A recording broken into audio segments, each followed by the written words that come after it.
ঐতিহ্যবাহী শিক্ষা প্রতিষ্ঠান ঢাকা সিটি কলেজ এদেশের শিক্ষা বিস্তারে গুরুত্বপূর্ণ ভূমিকা পালন করছে। গতকাল একটি বিচ্ছিন্ন ঘটনায় একজন ঢাকা কলেজের ছাত্র আহত হয়েছে। ওই ঢাকা কলেজের ছাত্রকে কে বা কারা আক্রমণ করেছে আমরা কেউ জানি না। আমরা এই নিউজটি পাওয়ার পরে আজকে আইনশৃঙ্খলা পরিস্থিতি অবনতি করতে পারে এই শঙ্কা করে ঢাকা কলেজের শিক্ষকদের সাথে কথা বলেছি। তারাও বলেছে যে তারা তাদের স্টুডেন্ট কোনো ধরনের অন্যায় কাজে লিপ্ত হবে না, গণ্ডগোল করবে না।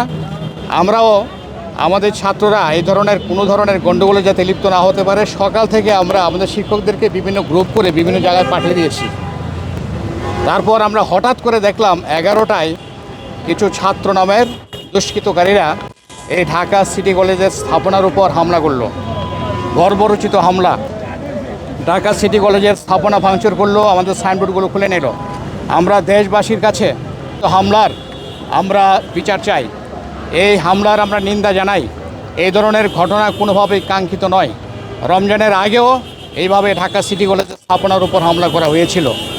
দেশের সমস্ত জনগণ, সমস্ত দেশবাসী, সমস্ত স্টেক হোল্ডার, জাতীয় বিশ্ববিদ্যালয়, মাওসি, শিক্ষা মন্ত্রণালয়, প্রধান উপদেষ্টা, শিক্ষা উপদেষ্টা, থানা প্রশাসন, ডিসি সবার কাছে আমাদের আহ্বান থাকলো আজকে আমাদের কলেজে যারা হামলা করেছে তাদেরকে চিহ্নিত করে তাদের বিরুদ্ধে আপনারা কঠোর আইনগত ব্যবস্থা গ্রহণ করুন। আপনারা অবশ্যই নিরপেক্ষ সংবাদ পরিবেশন করবেন। আমাদের সিটি কলেজের স্থাপনা ভাঙতে যায় নাই, দেশবাসীর সাক্ষী, অত্র এলাকার জনগণের সাক্ষী। আমরা নিরাপত্তার জন্য আমাদের শিক্ষার সুষ্ঠু পরিবেশ নিশ্চিত করার জন্য অত্র এলাকার জানমালের নিরাপত্তা বিধান নিশ্চিত করার জন্য আমরা সর্বদাই চেষ্টা করে যাচ্ছি। আমরা আমাদের ছাত্রদেরকে মোটিভেট করছি, উৎসাহিত করছি, গার্ডিয়ানকে বলছি। আমরা বিভিন্ন দিকে আমরা বিভিন্ন ডিউটি পালন করছি, প্রশাসনকে জানাচ্ছি এই ধরনের ঘটনা যাতে না ঘটে। সুতরাং আমরা আশা করি এই ধরনের ঘটনা আর ঘটবে না। আমাদের সিটি কলেজ জাতীয় সম্পদ, দেশের সম্পদ। এই কলেজগুলো সব আমাদেরই সম্পদ। ঢাকা কলেজও আমাদের সম্পদ, আইডিয়াল কলেজও আমাদের সম্পদ, সিটি কলেজও আমাদের সম্পদ। আমরা সব সময় বলি তোমরা ছাত্ররা ভাই ভাই, তোমরা গণ্ডগোলে লিপ্ত হবে না। বিচ্ছিন্ন ঘটনা রাস্তাঘাটে হতেই পারে, কিন্তু এটাকে কেন্দ্র করে স্থাপনার উপর হামলা এটা কোনোভাবেই কাম্য হতে পারে না। এগুলো দেশের সম্পদ, সবার সম্পদ।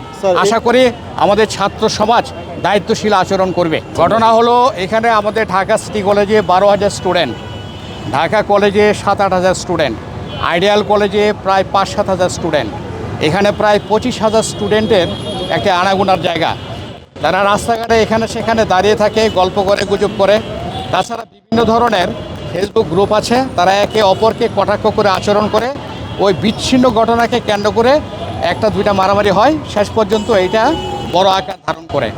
এটা একেবারে অনিয়ন্ত্রিত ব্যাপার। কিছুদিন আগে প্রশাসন এই ব্যাপারে 2-1 বিরুদ্ধে মামলাও করেছে। আমরা সর্ব ব্যবস্থা গ্রহণ করছি, সব ধরনের পদক্ষেপ আমরা নিচ্ছি। তারপরেও এই বিচ্ছিন্ন ঘটনাগুলো নিয়ন্ত্রণ করা যাচ্ছে না। এটাও সম্পূর্ণ বিচ্ছিন্ন ঘটনা, ব্যক্তিগত ঘটনা। তাছাড়াও আমাদের শিক্ষকরা প্রতিদিনই ডিউটি করে 10টা থেকে 5টা পর্যন্ত আমরা তাদেরকে ডিউটি করার জন্য লাগিয়ে দিয়েছি। তাছাড়া আমরা তাদেরকে নোটিশ করেছি, প্রশাসনকে জানিয়েছি, আর্মি এনেছি, আর্মিরা কথা বলছে তাদের সঙ্গে, আমাদের সঙ্গে সব ধরনের পদক্ষেপ নেওয়া আছে। তারপরে 2-1টা বিশৃঙ্খল এবং উশৃঙ্খল